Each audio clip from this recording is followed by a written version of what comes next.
वर्धमान स्वामी के शासन में हमसे विराजते और उनकी यह पावन पीयूष देशना हम सभी के लिए परम उपकारी।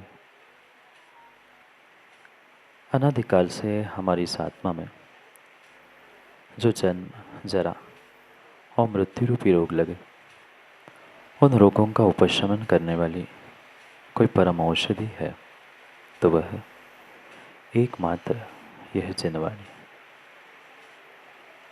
भव्यात्मा, धन्य है वे धरती के देवता, धन्य है वे दिगंबर मुनिराज, जिनके बारे में विरला सम्यक दृष्टि जीव प्रतिदिन भावना भाता है, चिंतन करता है, उनके बारे में स्मरण करता है। आपने भी माताओं कई बार पढ़ा होगा, विषयों की आशा नहीं जिनके साम्य भाव रखते हैं, निज पर के हित साधन में जो निष्दिन तत्पर रहते हैं। स्वार्थ त्याग की कठिन तपस्या बिना खेद जो करते हैं, ऐसे ज्ञानी साधु जगत में दुख समूह को हरते। वास्तव में अगर इन 4 पंक्तियों को भी कोई धर्मात्मा अपने गुरु की महिमा के रूप में समझ ले, जान ले, मान ले, तो गुरु के जो अचिंत्य उपकार आज इस समाज पे है, शायद वो कभी उसे ना भुला पाए।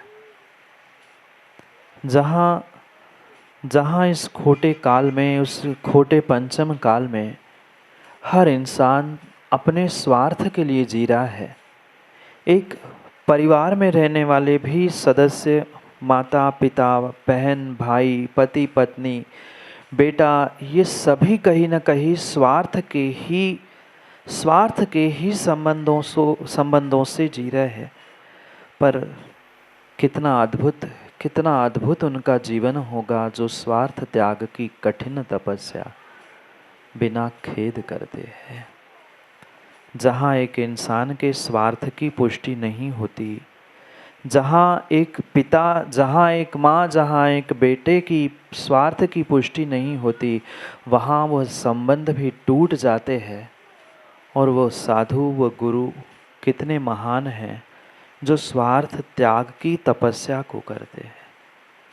वे हर पल, हर समय दूसरों के उपकार, दूसरों के दुखों को दूर करने का प्रयास करते हैं। वास्तव में जो मेरी भावना में 4 पंक्तियाँ कवि ने लिखी है, वह एक एक पंक्ति उन निर्ग्रंथ गुरुओं के लिए बिल्कुल हूबहू उनके उपकारों को प्रदर्शित करने के लिए निमित्त है। कितनी अद्भुत बात है, कितनी अद्भुत बात है। इस संसार के प्रत्येक प्राणी जो स्वार्थ से और दुख से पीड़ित है, उन सबको स्वार्थ और दुख से दूर करने का पुरुषार्थ वे धरती के देवता निर्ग्रंथ मुनिराज करते हैं। स्वयं जो चाहे दुख कष्ट परिसह उपसर्ग सहन करे, पर उनका पूरा जीवन और पूरा दिन मात्र परोपकार के लिए ही होता है। मात्र परोपकार के लिए होता है। पर का उपकार करना ही जिनका मूल धर्म है, ऐसे महान दिगंबर गुरुओं के क्या क्या उपकारों को हम समझे। आज ये जो जिनवाणी माँ हमारे लिए उपलब्ध है, माँ ये मात्र और मात्र उन निर्ग्रंथ मुनिराजों की, निर्ग्रंथ आचार्यों की ही देन है। जो कुछ भी हमें प्राप्त है, क्या कुंद भगवान को ध्यान में मन नहीं लग रहा था? क्या कुंद भगवान इतने महान थे कि कहा जाता है कि देवों ने उन्हें सीमंदर स्वामी के समोषण में ले जाने का प्रयास किया था। वे सीमंदर स्वामी के समोषण में पहुंचकर वहां से ज्ञान प्राप्त करते हुए यहाँ हमें देने के लिए आए। तो इतनी उनकी तपस्या, इतना उनका त्याग था कि देवों को प्रभावित होना पड़ा। तो क्या उनका ध्यान में मन नहीं लग रहा था? सामायिक में मन नहीं लग रहा था कि समय निकालकर वो ग्रंथ लिखने बैठे? ये उनके परम उपकार है। और मात्र कुंद भगवान ने ऐसे एक नहीं अनेकानेक दिगंबर आचार्य हुए, जिनके परम उपकार के बदौलत आज ये जिनवाणी माँ हमारे हाथों में है। एक एक अनियोग जो हमारे पास आज जितना उपलब्ध है उतना ही सही, पर ये मात्र निर्ग्रंथ मुनिराजों की, धरती के देवताओं की ही बदौलत है कि लिया तो समाज से उन्होंने बहुत अल्प। कितना लिया? कल भी पूछा था, कल भी आचार्य महाराज काम कुमार नंदी महाराज ने समझाया था, लेते कितना है? लेते कितना है राजू चाचा? कितनी बार आहार लेते मुनिराज? एक बार जैसा आप भोजन बनाओ वैसा भोजन नजरें नीचे कर कर अंजलि में देखते हुए ग्रहण करते हैं, चुपचाप ग्रहण करते हैं। इतना सा लेते हैं और लुटाते सब कुछ। लुटाते सब कुछ है, हर पल, हर समय, हर क्षण। आप जिस समय पहुंचो वे अपने आवश्यक पूर्ण करते हुए, अपने आवश्यकों में से भी समय निकालते हुए समाज के हित के लिए, पर हित के लिए, दूसरों के दुखों को दूर करने के लिए अपने जीवन, अपने समय को भी यापन करते हैं। हमारे इस जैन धर्म ने, हमारे इस श्रमण संस्कृति ने बहुत सारी विडंबना और बहुत सारी विपरीतताएं पूर्व समय में भी देखी और आज भी देख रहे हैं। पूर्व समय तो ऐसा था कि जो निर्ग्रंथों ने अपने समय से समय निकाल कर जिनवाणी लिखी थी, जिनवाणी का सृजन किया था, 6 महीने लगातार, कितना? 6 महीने लगातार उन ग्रंथों की होली जली अग्नि में डालते 6 महीने लगातार अग्नि बुझी नहीं। इतने ग्रंथ इस भारत के भूमि में होली के माध्यम से जिनेंद्र भगवान की वाणी व निर्ग्रंथों के सृजित ग्रंथ जलाए गए। कितने महीने माँ? 6 महीने आग बुझी नहीं। कितने ग्रंथ होंगे? कितना पुरुषार्थ निर्ग्रंथों ने अपने समय से समय निकाल कर किया होगा।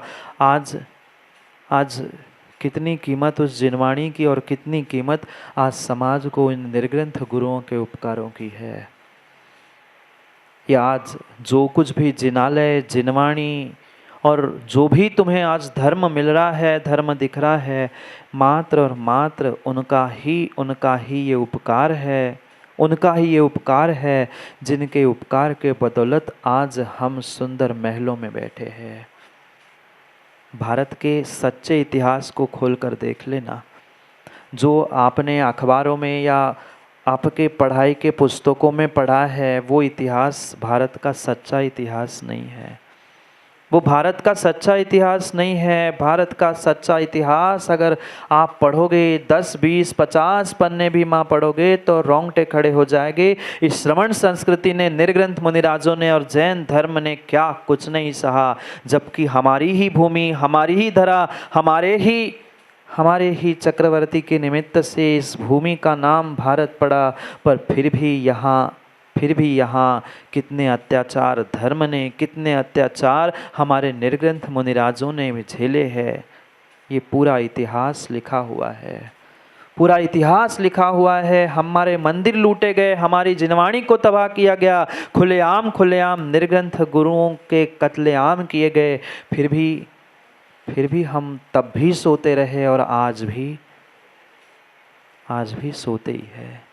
आज भी सोते हैं। कहीं दूर दराज के इलाके में कुछ होता है, किसी मुनि पर उपसर्ग आता है, कहीं कुछ होता है, तो हम चंद मिनट ऊ आहा करते, चू चू करते हैं, अरे ऐसा नहीं होना चाहिए था, मैं वहाँ होता ना तो ऐसा करता। ये मात्र कहने की बातें हैं, ये मात्र कहने की बातें हैं। घर के किसी व्यक्ति को, परिवार के किसी सदस्य को कुछ हो जाता, माँ आपके संतान पर कोई तलवार चलाता तो क्या आप घर में बैठ के मात्र चूचू ही करते? नहीं। सच्ची माँ पहले खड़े होती, कौन है वो माई कलाल जिसने मेरे बेटे पर तलवार चलाई। इन निर्ग्रंथ गुरुओं को आपके धर्म के संतान क्यों नहीं मानते? अपने आप को धर्म की माँ मानना, धर्म पत्नी कहलाना बहुत आसान है, पर पर इन निर्ग्रंथ गुरुओं के उपकारों को जानते हुए संतान के परिभांति, संतान के भांति कभी उनकी सेवा, उनकी वैयावृत्ति, कभी उनके उपकारों का बोध हमें हुआ?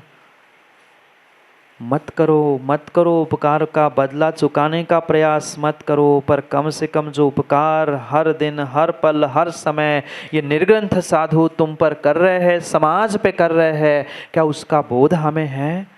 क्या उसका किंचित भी विवेक हमारे पास है कि हम पल पल निर्ग्रंथ गुरुओं के उपकारों के तले दबे जा रहे हैं? महाराज, हम गुरुओं को मानते ही कितना है? हम गुरुओं को मानते ही उतना है जितना गुरु हमारी मानते हैं, उतने ही गुरुओं को हम मानते हैं, बाकी गुरुओं को हम अशोक जी मानते ही नहीं हैं। आज कैसी विडंबना है, कैसी विडंबना है, कैसी विडंबना है।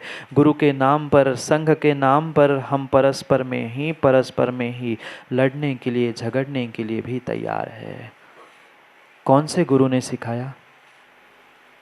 कौन से तीर्थंकर भगवान ने कहा? क्या आदिनाथ भगवान ने कहा कि मैं पहला तीर्थंकर हूँ, आप महावीर को नहीं मानना, बाद के 23 तीर्थंकर को नहीं मानना, मैं पहला हूँ, मुझे मानना?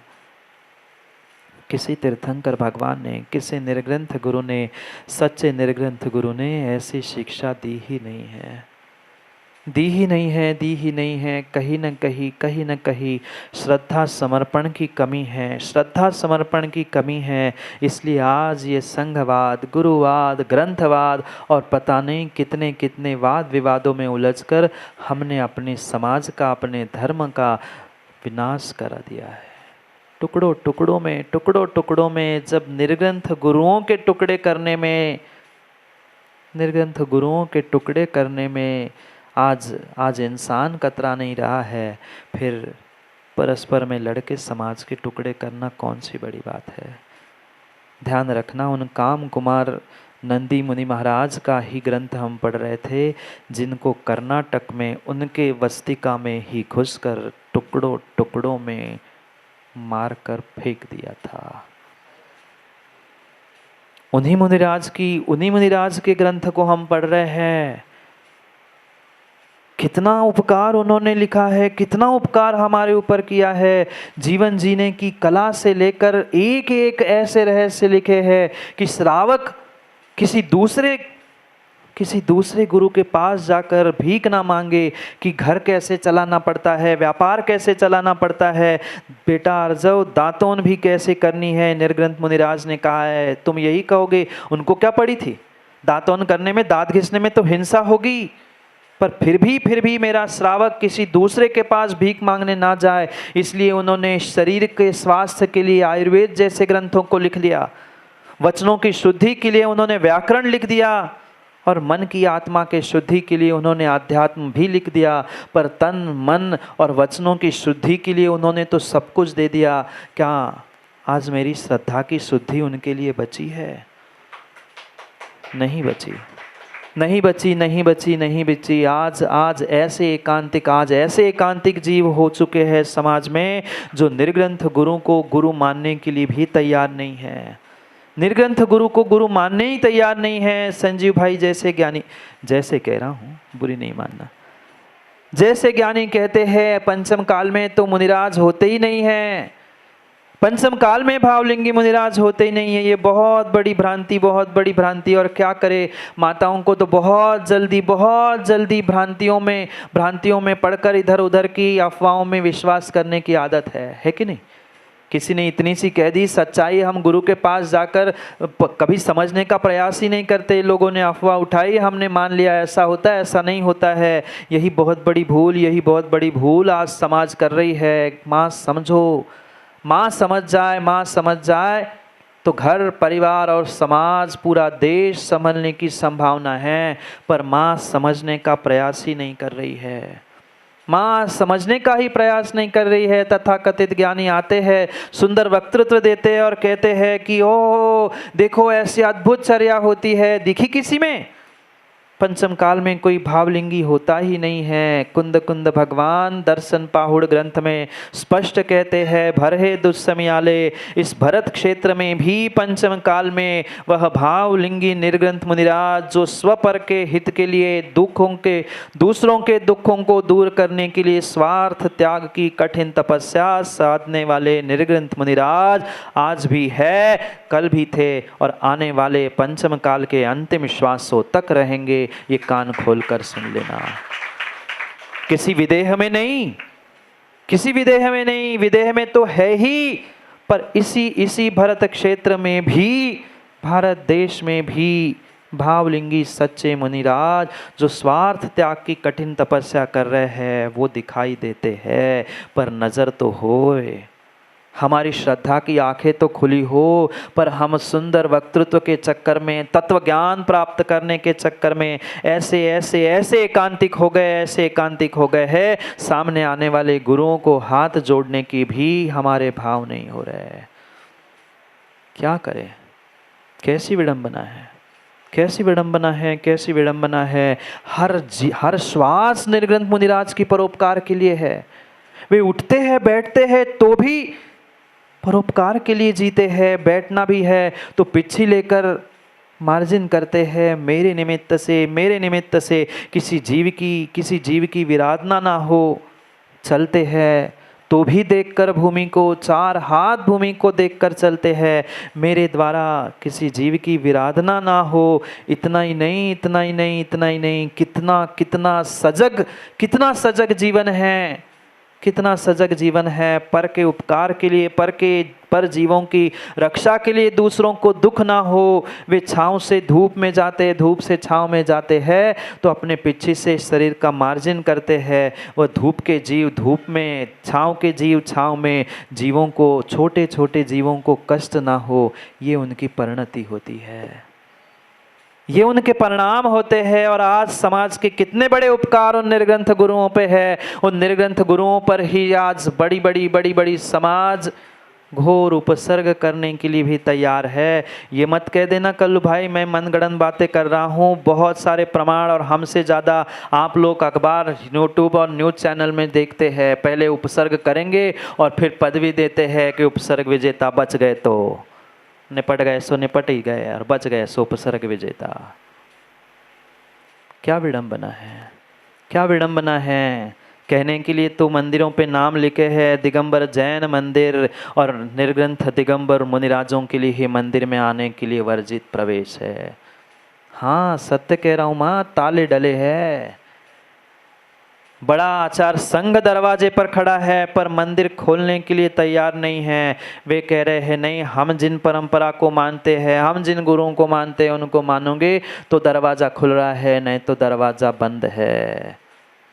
आज भले ही ताले नहीं डाल रहे हैं, आज भले ही ताले नहीं डाल रहे हैं, पर ताले डाले नहीं डाले, प्रयास यही होता है कि हमारे स्थान, हमारे क्षेत्र, हमारे मंदिर में अमुक चंद ना पहुँचे। ये धर्म है, ये धर्म है। कितना ही गला फाड़कर अहिंसा परमो धर्म की जय कहते रहना, कितना ही जियो और जीने दो के नारे लगाते रहना, अगर उपकारी गुरु के उपकारों का समाज को बोध नहीं है, श्रावक को तुम्हें बोध नहीं है, तो तुम्हारे जैन नाम के आगे जैन लिखना धिक्कारने योग्य है। थोड़ा सा तो विचार करे, थोड़ा सा तो विचार करे। उनका हर पल, हर क्रिया, हर श्वास एक जीव के उपकार के लिए है।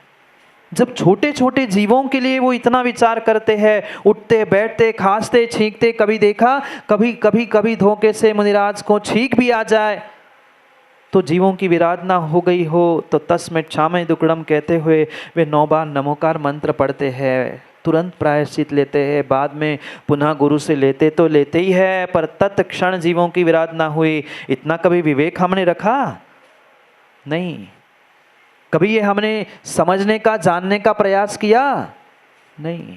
हमें तो उनमें भी स्वार्थ दिखता है, हमें तो उन निर्ग्रंथ गुरुओं में भी स्वार्थ दिखता है। आज तो ऐसी समाज की विडंबना है, ऐसी समाज की विडंबना है। हम जितने बड़े गुरु के शिष्य कहलाएंगे उतना मेरा अभिमान, उतना मेरा अहंकार बढ़ जाएगा। इसलिए बड़े के पीछे तो दौड़ रहे हैं। ऐसे भी गुरु है, ऐसे भी साधु है जिनके साथ चलने वाला तक कोई नहीं है। कभी उनके लिए करोड़पतियों विचार किया? नहीं किया, कभी विचार नहीं किया। हमें ये लगता ही नहीं है कि ये गुरु हमारे हैं, हमें ये लगता ही नहीं है, हमें ये लगता ही नहीं है ये हमारे धर्म के, हमारे धर्म गुरु है। हम उसमें भी खोजते हैं हमारा नाम, हमारी प्रशंसा, हमारी वाहवाह जहाँ हो रही है, हमारी बात जहाँ रखी जा रही है, वहाँ तो हम सबको मानेंगे। और जहाँ हमारी कोई कीमत नहीं है, उन गुरुओं की भी हमें कीमत नहीं है। ये विडंबना है आज के समाज की। क्या करे, क्या करे, क्या करे? किसी न किसी को कभी ना कभी तो कहना ही पड़ेगा।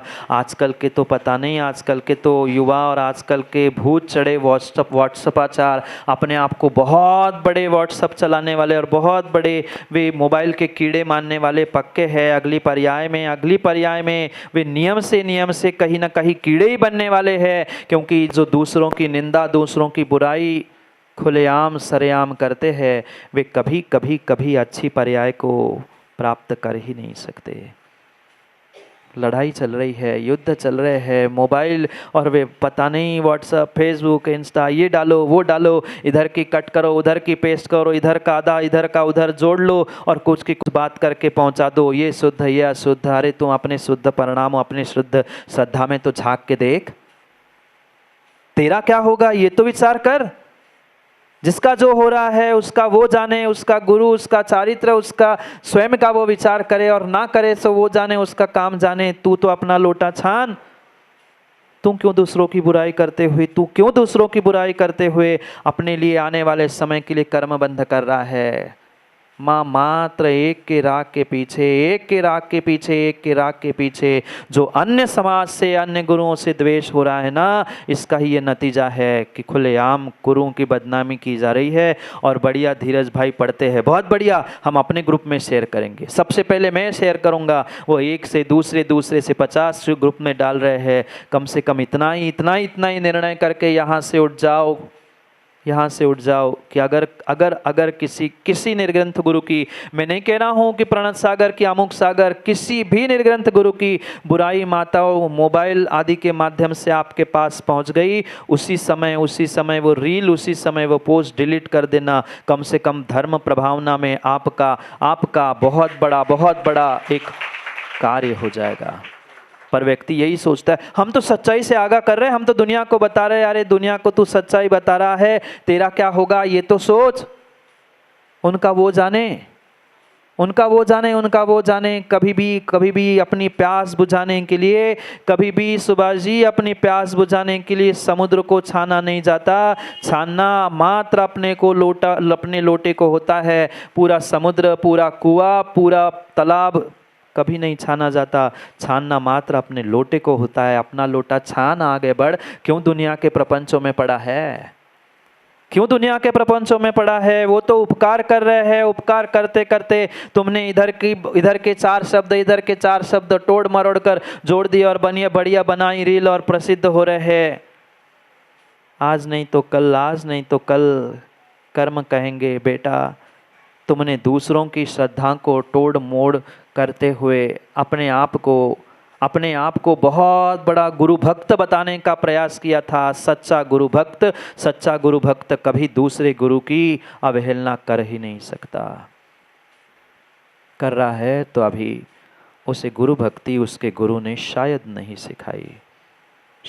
सिखाई, और सिखाई भी हो तो उसने मानी नहीं हो अपने अहंकार के पीछे। इसलिए विडंबना है। जब संसार का प्रत्येक द्रव्य परोपकार को जानता है, परोपकार को करता है, पर के किए गए उपकारों को मानता है, इंसानों अपने आप को धर्मात्मा और अपने आप को सच्चे देव शास्त्र गुरु के भक्त मानने वालों, कम से कम उपकार कर नहीं पा रहे हो। निर्ग्रंथ गुरुओं के अचिंत उपकारों को जान लो, मान लो। कितने उपकार है उनके।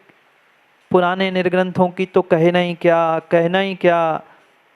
उन्होंने धर्म की रक्षा के लिए अपने प्राणों को तक आहूत कर दिया, आहूत कर दिया। ऐसी दुर्दशा इसी देश में हो चुकी थी कि वह चाबुक हंटर से भी मार खाना पसंद किया। 700, कल भी कहा था, 700 मुनिराज घानी में पेलते रहे, पर चू नहीं बोला, अग्नि में जलते रहे, पर कुछ नहीं कहा। करने के लिए उनके पास बहुत कुछ था, वे चाहे तो बहुत कुछ कर सकते थे, पर उनको पता था अगर मैं बच जाऊंगा तो मेरे बचने के बाद आपत्ति समाज पे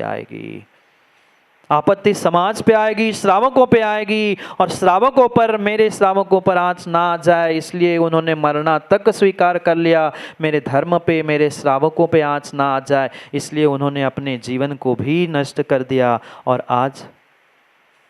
आज धर्म चला जाए, गुरु चला जाए, ईमान बेच दिया जाए, तो भी आज धर्मात्मा को फर्क नहीं पड़ता। अपना नाम, अपना सम्मान, अपनी प्रतिष्ठा, अपना धन ना लूटे, इसमें हर श्रावक तथाकथित धर्मात्मा लगा है। मैं तथाकथित कह रहा हूं, क्या विडंबना है। कम से कम उन उपकारी गुरुओं के बारे में 24 घंटे में एक क्षण, 1 मिनट, 1 आध घंटा ही कम से कम विचार कर लो, कितने उपकार उन गुरुओं के हमारे जीवन पे है। ये जैन मात्र और मात्र गुरुओं की बदौलत आप नाम के आगे लिखना संभव आज हो पा रहा है, अन्यथा नहीं। आज जो आप महलों में बैठे हैं, इतने सुंदर मंदिरों में बैठे हैं, इतने अतिशयकारी जिनेंद्र भगवान की पूजा आराधना कर रहे हैं ना, मात्र उन निर्ग्रंथ मुनिराजों का ही समर्पण है। अगर निर्ग्रंथ मुनिराज नहीं होते तो तुम्हें ये प्रतिमाएं भगवान के रूप में कहाँ से मिलती? उन्होंने ही तो सूर्य मंत्र दिया, उन्होंने तो उस पाषाण को परमात्मा बनाने का प्रयास किया। वे भी आपको परमात्मा बनाने का प्रयास कर रहे हैं, पर हम बनना ही नहीं चाहते। परमात्मा छोड़ दो, हम तो रावका जी इंसान तक नहीं बनना चाहते।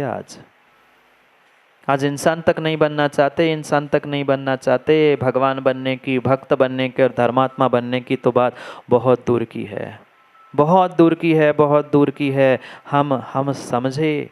हम समझे इस ब्रह्मांड का एक द्रव्य, एक वस्तु परोपकार में लगी है इंसानों को छोड़कर। अरे वो श्वान लाठी खाता है, लात खाता है, एक टाइम सूखी रूखी रोटी लेने के बाद भी ईमानदारी से घर के बाहर पहरा देता है, घर की रक्षा करता है, और घर का ही भेदी लंका ढाए। जितने उपसर्ग धर्म पे आए हैं, जितने उपसर्ग निर्ग्रंथों पे आए हैं, जितनी तबाही जिनवाणी की हुई है, ये तथाकथित धर्मात्मा के ही कारण से हुई है। पुनः ध्यान रखना, मैं तथाकथित धर्मात्मा कह रहा हूँ, जिसने धर्मात्मा की खाल तोड़ के रखी है, शेर की खाल तोड़ के रखी है, पर भीतर लोमड़ी का ही पुरुषार्थ करती है। हम पहचाने अपने भीतर कि हमें कितना बोध है माँ। 24 घंटे में कभी हमने निर्ग्रंथ गुरु के बारे में सोचा? आज फिर भी नगरों में मुनिराज दिख रहे हैं, फिर भी एक आध बार स्मरण आता है, पर मुनिराज चले जाते हैं, मुनिराज नगर में नहीं होते हैं। कभी स्मरण आता है 10 बजे 9 बजे कि मुनिराज की आहारचर्या का समय हो गया, कैसे आहार हुए होंगे? जितने मुनिराज आहार के लिए उठे हैं वे सभी निरंतराय आहार हो, ये कभी भावना भाई? नहीं देने पहुंच रहे आहार, कम से कम भावना भा सकते। कम से कम दूर से हम परोक्ष रूप से अनुमोदना करें, परोक्ष रूप से सहयोग करें, पर व्यक्ति सोचता है नहीं, हमारे तुम्हारे, अपने पराये, इनके उनके, हो गया काम। मोहल्ले में भगवान बट गए हैं और श्रद्धा में, संघों में गुरु बट गए हैं। क्या करें? बहुत बड़ी विडंबना है, बहुत बड़ी विडंबना है, बहुत बड़ी विडंबना है। ये हमारे लिए परम उपकारी थे, परम उपकारी थे, परम उपकारी थे। ऐसे परम उपकारी, परोपकारी धरती के देवताओं को ही भूल जाओगे, तुम्हारा अस्तित्व समाप्त हो जाएगा। मात्र जैन समाज का आज अस्तित्व किसी के कारण है तो निर्ग्रंथ गुरुओं के ही कारण है। पर आज समाज को उनके उपकारों का किंचित भी भान नहीं है, ध्यान नहीं है। क्या करें, क्या करें? हम धन कमाने में, पैसा कमाने में, ऐशो आराम में ऐसे मशगूल हो गए, ऐसे व्यस्त हो चुके हैं कि हमें अपने गुरु, अपने परिवार, अपने माता पिता के उपकारों का किंचित भी बोध ही नहीं बचा। लिखने वालों ने तो बहुत कुछ लिख दिया, कहने के लिए, उनके गुणगान करने के लिए तो बहुत सारे काव्य, बहुत सारी पंक्तियां हैं आचार्यों के बारे में, गुरुओं के बारे में, साधुओं के बारे में। पर हम समझे तब तो ना। वह वृक्ष, वह नदी, वह सूर्य सभी उपकार करते हैं, पर उनका उपकार किसी एक क्षेत्र में है, किसी एक स्थान में है। फिर निर्ग्रंथ गुरु तो सर्वांगीण उपकार करते हैं, तुम्हारे तन के लिए, तुम्हारे मन के लिए, तुम्हारे आत्मा के लिए, तुम्हारे वचनों के लिए, तुम्हारे गृहस्थ जीवन के लिए भी उन्होंने एक से बढ़कर एक उपकार किए हैं। पर हमें उस उपकारों को प्राप्त करने के लिए समय नहीं है। क्या करे? देने वाला तो बहुत कुछ दे रहा है, देना भी चाहता है, पर लेने वाले की शक्ति, लेने वाले का सामर्थ्य ही नहीं है। क्या करे? जिसकी झोली पुण्य की फट चुकी है, वो कितना भी कुछ कर ले, किसी प्रकार से वह बहुत कुछ उपकार मिलने पर भी अपने आप को उपकृत कर नहीं सकता, अपने आप को उपकृत कर ही नहीं सकता। संजीव भाई कितना ही माइक से कह देना, जो पुण्यात्मा होगा वो ही 10 दिन गुरु के उपकार और गुरु की मित्रता को प्राप्त कर सकता है। हर किसी के बस की बात नहीं है। कितना ही बेटे को मना लेना, माँ बेटे का पुण्य नहीं है ना, तो बेटा अच्छा कार्य कर ही नहीं सकता, माँ बाप की आज्ञा मान ही नहीं सकता। और यही स्थिति आप सभी के साथ है। कोई कितना ही समझाए, पर जिसका तीव्र पुण्य का उदय होता है ना, वो ही इन प्रकार से सच्चे देव शास्त्र गुरु से जुड़ सकता है, उनके उपकारों को ग्रहण कर सकता है। क्या करें? हम झोली लेकर तो जाते हैं, पर झोली पहले ही फटी है। गुरु जो कुछ भी दे पहले ही खाली हो जाती है। क्या करें? हमारी सोच की, हमारी समझ की जो कैन है, जो बर्तन है, वही छोटा है। अब कोई कितना भी देना चाहे, ग्वाला दूध देने वाला 5 लीटर दूध देना चाहे, पर तुम्हारी कैन तो 2 ही लीटर की है, 1 ही लीटर की है, पता नहीं उसमें भी छेद है। अब भरो, घर जाते जाते खाली है। ये ऐसी स्थिति है। घर पहुंचते ही खाली होते हैं। यहीं पर आधे लीटर की कैन लेके आते हैं, जो मिलता है घर जाते जाते तक पूरा खाली। क्या सुना था? महाराज तो कहते रहते, उनको क्या जाता है कि नहीं। ये गुरु, निर्ग्रंथ साधु, धरती के देवता अपनी व्यवस्था बनाने के लिए नहीं, अपितु समाज, मेरे धर्मात्मा, मेरे समाज के श्रावक व्यवस्थित हो, इसलिए व्यवस्थाओं को बताते हैं। उनको तो विश्वास है, वे दीक्षा लेते ही निर्णय कर चुके हैं, दीक्षा लेते ही उन्होंने अपने प्राणों को अपने हथेली में धारण कर लिया है। वे अपनी व्यवस्थाओं के लिए नहीं, समाज को व्यवस्थित करने के लिए, पर के उपकार के लिए प्रवृत्त होते हैं। जैसे ब्रह्मांड का एक एक द्रव्य होता है, क्या आवश्यकता है निर्ग्रंथ गुरुओं को घंटों घंटों के उपदेश देने की? कौन सुधर रहा है, कौन मान रहा है? पर फिर भी समय आते ही वे पुनः समझाने का प्रयास करते हैं। ज्ञानी समझ जाओ, ज्ञानी संभल जाओ। पर हम समझने का, संभलने का प्रयास, बोलो ना, करते हैं? हाँ बोलो। चलो पाटुदी जी तो समझ गए, हाँ हाँ कह दो। हाँ ही कह रहे हैं, हाँ ही कह रहे हैं, मुंह से तो हाँ निकल रही है, मुंह से तो हाँ निकल रही है, पर सहज सहज जो आदत है मना करने की, वो मुंडी तो ऐसी ही हिलती है।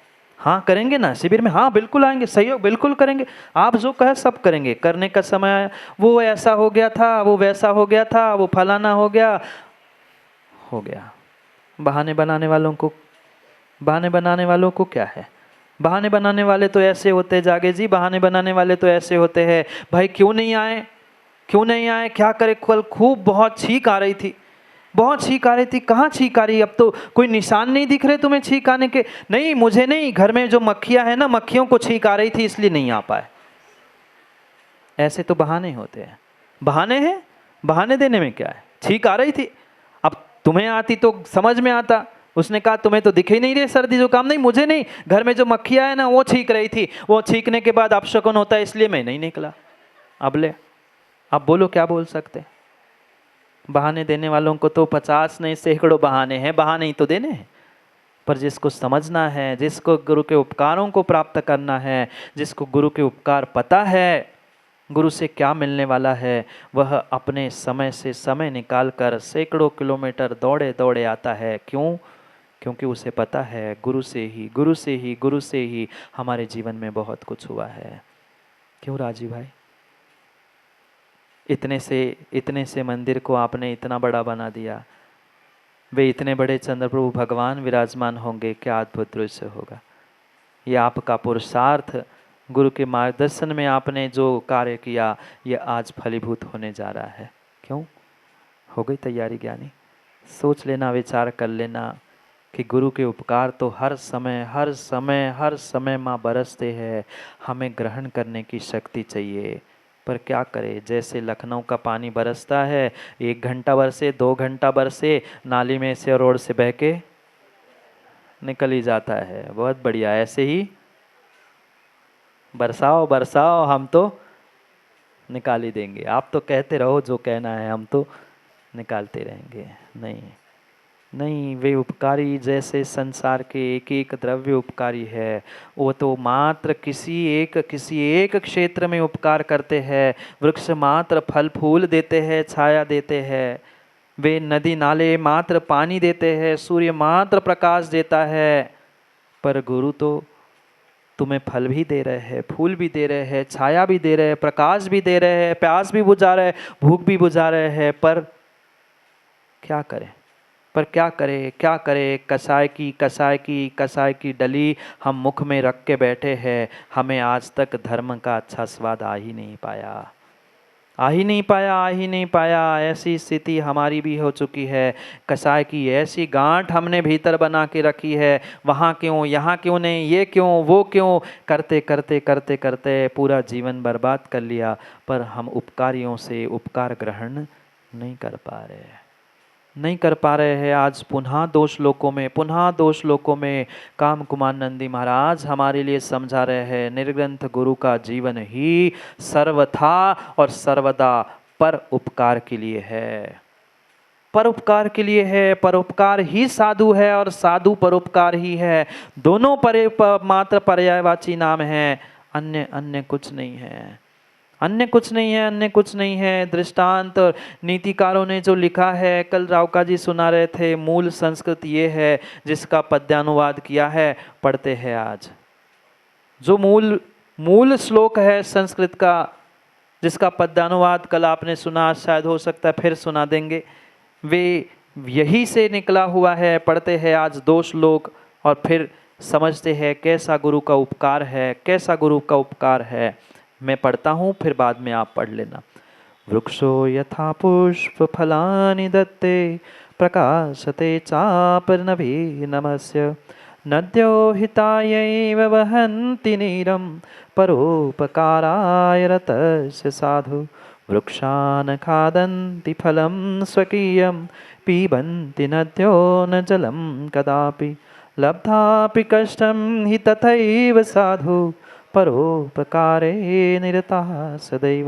पढ़ो एक साथ।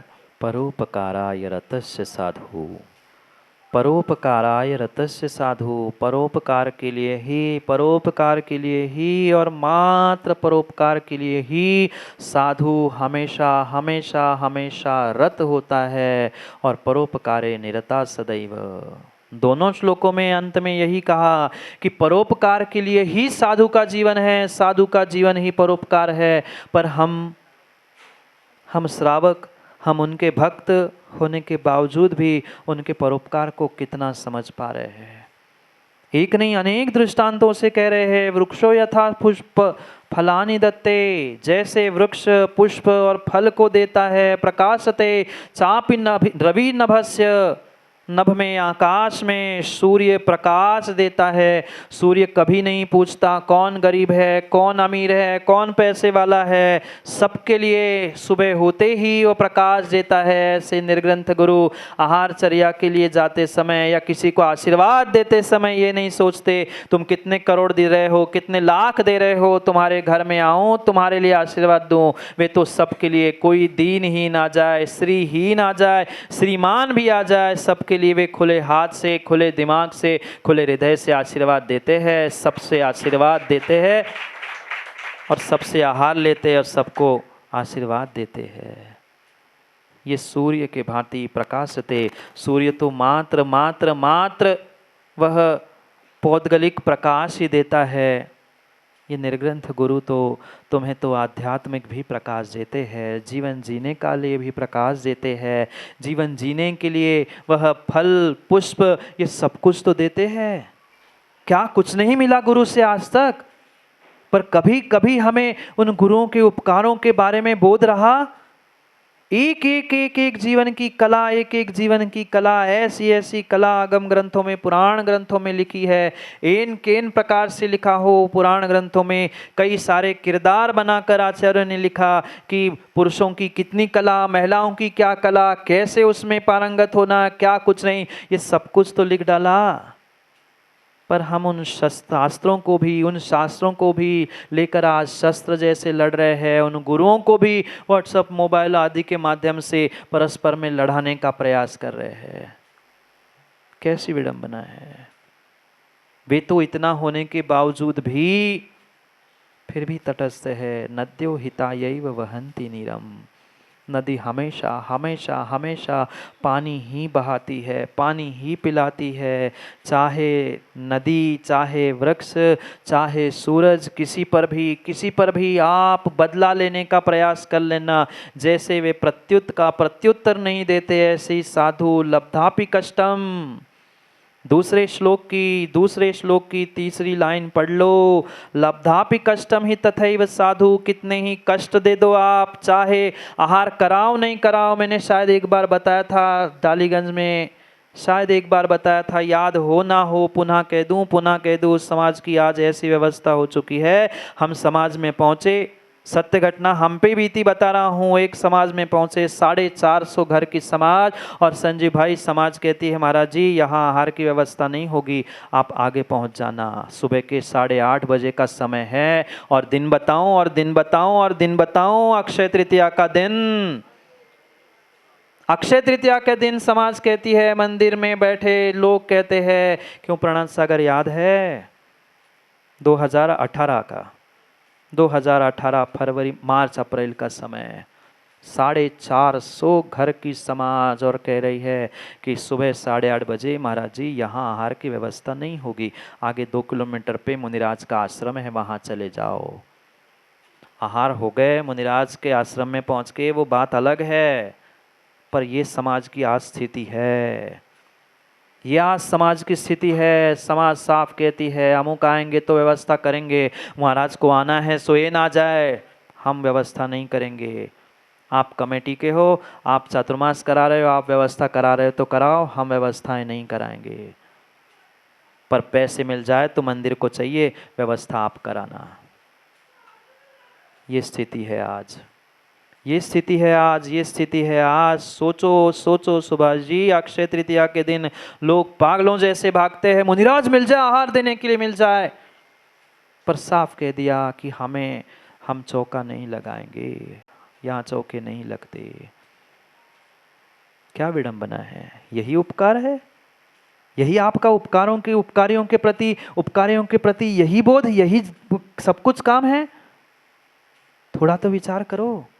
आज खोजना पड़ता है, प्रयास करना पड़ता है, कहना पड़ता है। नगर में साधु आ रहे हैं, आपके कॉलोनी में साधु आ रहे हैं, कहना पड़ता है भाई तुम लगा लो, हम नौकर दे रहे हैं, हम दूध दे रहे हैं, हम ये दे रहे हैं, हम सब दे रहे हैं, कम से कम पड़गान तो कर लो।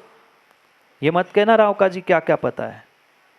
आसमान से टपक के नहीं आए, समाज में इसे रह के आए हैं।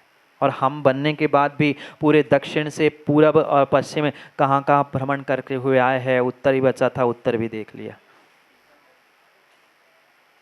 क्या विडंबना है। सब कुछ कमेटी देने के बाद भी व्यक्ति कहता है नहीं पक्का है, महाराज आ रहे हैं तो हम विचार करें। महाराज का पक्का नहीं है तो हम नहीं लगा रहे चौका। अब महाराज से भी पक्का करवाए, महाराज से भी स्टैंप रबर लिखवा ले, कल हम पहुंच जाएंगे तो लगाएं चौका। क्या स्थिति है? क्या घर में आप लोग माताओं भोजन नहीं करते, भोजन नहीं बनाते?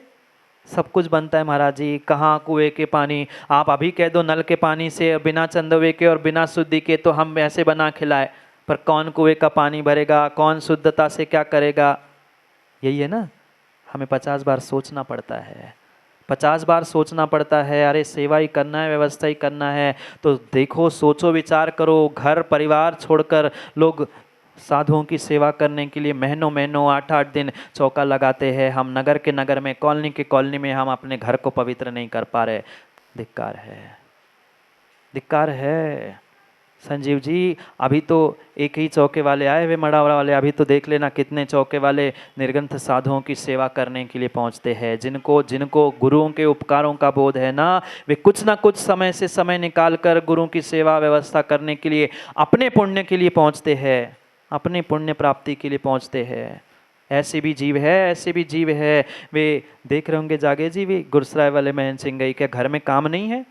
करोड़ों के ठेके चल रहे हैं, फोन पे काम कर रहे हैं, पर मात्र गुरु अस्वस्थ है इसलिए सेवा करने के लिए यहाँ महीने से पड़े हैं। लोगों को यही लगता है, वे कुछ कहे तो ऐसी बुरी लगती है कि वे कहते हाओ घर में जाओ, खाओ सोने के थाली में। भाई कम पड़ी है इसलिए वे नहीं आए। गुरु के प्रति आत्मीयता है, श्रद्धा है, इसलिए घर परिवार, माँ अपने घर में भोजन बनाना, आए हुए अतिथियों को खिलाना बहुत बड़ी बात नहीं होती। दूसरों के घर में जाकर वहाँ व्यवस्था बनाना बहुत बड़ी खीर होती है। पूरे हजारों किलोमीटर रास्ते में चौका लगाना, वहाँ पड़गान करना। बनी बनाई खीर तो हर कोई खाता है, बनी बनाई खीर तो हर कोई खाता है। कोरोना जैसे काल में ऐसे ऐसे श्रावक हुए, इसलिए समझना, इसलिए कहना आवश्यक है, क्योंकि उपकारों को समझना। यहाँ उपकारों की बात कर रहे हैं। साधुओं के अगर उपकार है तो कुछ एक श्रावक भी उपकारों का बोध करते हुए साधु की सेवा करने के लिए पहुँचते हैं। कोरोना काल में हम ललितपुर में थे, कोरोना काल में हम ललितपुर में थे। लगभग 4 महीने एक परिवार ने उस कोरोना काल में चौका लगाया, पड़गान किया और वही रहकर सेवा की। आज तो कुछ भी नहीं है, आज तो कुछ भी नहीं है। कोरोना नहीं है, ना कोई सोशल डिस्टेंसिंग है, पर महाराज मन में ही कोरोना हो गया है, श्रद्धा में ही कोरोना लग गया है। अब क्या कर सकते हैं, क्या कर सकते हैं? आप खूब कहो, हमें तो जो जैसा करना है, जब करना है तभी करना है। कम से कम इतना तो विवेक रखो। लब्धापि कष्टम ही तथैव साधु, कितने ही कष्ट, कितने ही उपसर्ग, कितना परिचय, जो चाहे मिल जाए, पर जैसे जैसे वृक्ष न खादंति फलम स्वकीयम, जैसे वृक्ष अपने स्वयं के फल को नहीं खाता, चाहे पत्थर लग जाए, चाहे कोई किसी से मार दे, लाठी से मार दे, पर अगर पेड़ किसी को कुछ देता है तो फल और फूल ही देता है, फल और फूल ही देता है। पत्थर ही मार लो तुम पेड़ पर वह फल ही टपकाता है, वो बदले में पत्थर नहीं देता, वो बदले में पत्थर नहीं देता। चाहे साधु पर तुम उपसर्ग करो, चाहे गाली बको, चाहे साधु को जो कर लो, पर साधु हमेशा तुम्हारे लिए हाथ उठाकर आशीर्वाद ही देता है, कभी कभी शाप नहीं देता। कभी शाप नहीं देता, कभी शाप नहीं देता। पिबंति नद्यो न जलम कदापि, नदी कभी अपना जल नहीं पीती। नदी में चाहे तुम नहा लो, नदी में चाहे जितना कचरा फेंक लो, पर नदी नदी नदी तो पानी ही देती है। ऐसे ही साधु पर तुम कितना ही कीचड़ उछाल लो, चाहे साधु को जो चाहे कह लो, चाहे जो चाहे कर लो, पर साधु भी कभी लभंति कष्टम, कष्ट मिलने के बाद भी परोपकारे निरता सदैव, वे सदा सदा सदा ही परोपकार में ही लीन होते हैं, परोपकार में लीन होते हैं। मैं पुनः कह दूं, परोपकार नहीं कर पा रहे हो, परोपकार नहीं कर पा रहे हो, परोपकार नहीं कर पा रहे हो। दूसरों के जीवन में, दूसरों के रास्ते में फूल नहीं बिखेर पा रहे हो, कम से कम उपद्रव करते हुए कांटे तो मत फैलाओ, कांटे तो मत फैलाओ, कांटे तो मत फैलाओ। आपका तो कर्तव्य यही था, आपका तो कर्तव्य यही था, उपकारी के उपकारों का ध्यान रखते हुए, भान रखते हुए, उनके उपकारों का, उनके उपकारों के ऋण का बदला चुकाने का प्रयास करना चाहिए। पर जीवन में ध्यान रखना, श्रावकों जीवन में ध्यान रखना, भक्तों जीवन में कान खोलकर ध्यान रखना। आप पैसे देकर ऋण तो चुका सकते हो, पर गुरु के किए गए उपकारों को कई जिंदगी में भी नहीं चुका सकते, कई जिंदगी में भी नहीं चुका सकते हैं। आचार्यों ने, और आचार्यों ने क्या, सामान्य नीतिकारों ने भी यही किया, यही कहा है, तुम अपनी गर्दन काट के भी रख लो ना, तो भी गुरु के उपकार नहीं चुकाए जा सकते। पर हम गुरु के उपकार मानते ही कहाँ हैं। हम ना गुरु को मानते हैं, ना गुरु के उपकारों को मानते हैं, ना हमें गर्दन काटनी है, ना हमें उनका कुछ करना है। आप जाने, आपका काम जाने महाराज, आप तो कहो और निकल जाओ, हमें कोई फर्क ही नहीं पड़ता। क्या करें, पता नहीं कैसी चमड़ी हो गई है, पता नहीं कैसी चमड़ी हो गई है। नमक की डली भी खुले में रख लो ना सुख जी, हवा से अपने आप पसीज जाती है। पर आज का इंसान, आज का तथाकथित धर्म अपना पसीजना ही नहीं चाहता, पत्थर भी नहीं फूट पाता।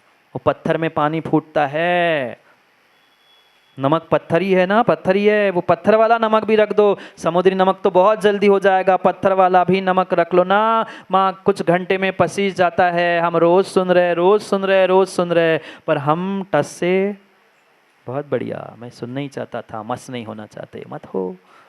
हमें क्या है, हम तो उपकार कर रहे हैं, आप जानो आपका काम जाने। हमने अपना कर्तव्य पूरा कर लिया, जैसे माँ बाप बेटों के प्रति अपना कर्तव्य पूरा करते, एक गुरु समाज के प्रति अपना कर्तव्य पूरा कर रहा है। पुनः समझाऊंगा, पुनः समझाऊंगा, पुनः समझाऊंगा, मरते दम तक समझाऊंगा। समझ जाओ सो समझ जाओ, नहीं समझो सो आपका काम आप जानो, आपका जीवन आप जानो।